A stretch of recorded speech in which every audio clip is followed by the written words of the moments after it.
ஹாய்ங்க. இன்றைக்கி ரொம்ப ஹெல்த்தியான ரொம்ப ஈஸியாக செய்யக்கூடிய ஒரு பாலக்கீரை கூட்டு தாங்க பார்க்க போகிறோம். ரொம்ப ஈஸிங்க, டேஸ்ட்டு சூப்பராக இருக்கும்.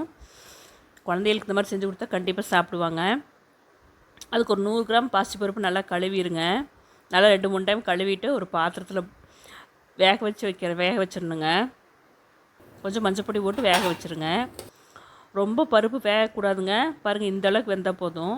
அமுத்துனா ஓரளவுக்கு இந்த மாதிரி சாஃப்டானால் போதும்.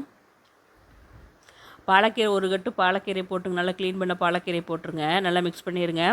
ஒரு டேபிள் ஸ்பூன் கடலப்பருப்பு, அதை கொஞ்ச நாள் ஒரு 10 நிமிஷம் ஊற வச்சுருக்கேங்க. அந்த கடலப்பருப்பு போட்டுருங்க. நல்லா மிக்ஸ் பண்ணிடுங்க. ஒரு மிக்சரில் தேங்காய், ஜீரகம், பச்சை மிளகாய் எல்லாம் போட்டு நல்லா நைஸாக அரைச்சிருங்க. இந்த அளவுக்கு வெந்துருச்சு பாருங்கள் கீரை. ரொம்ப குயிக்காக வந்துடும் கீரை. நம்ம அரைச்சி வச்சுருக்கோம் தேங்காய் பேஸ்ட்டு, அதை போட்டுருங்க. கொஞ்சம் தண்ணி ஊற்றிடுங்க. கொஞ்சம் உப்பு போட்டுடணுங்க.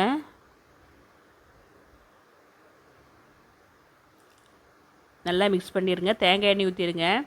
கடுகு, ஜீரகம், கடலைப்பருப்பு அது போட்டு தாளிச்சிருங்க. சின்ன வெங்காயம், வரமிளகாய், ஒரு பிஞ்சு பெருங்காயத்தூள், கருகாப்பில் போட்டுருங்க. பூண்டு ஒரு 2-3 பல் பூண்டு இடிச்சது போட்டுருங்க. அது நல்லா தாளித்து நம்ம கூட்டு இருக்கிறோம்ல அதில் போட்டுருங்க. பாலக்கீரை கூட்டு நல்லா மிக்ஸ் பண்ணிடுங்க. அவ்வளோதாங்க, சூப்பரான ஒரு பாலக்கீரை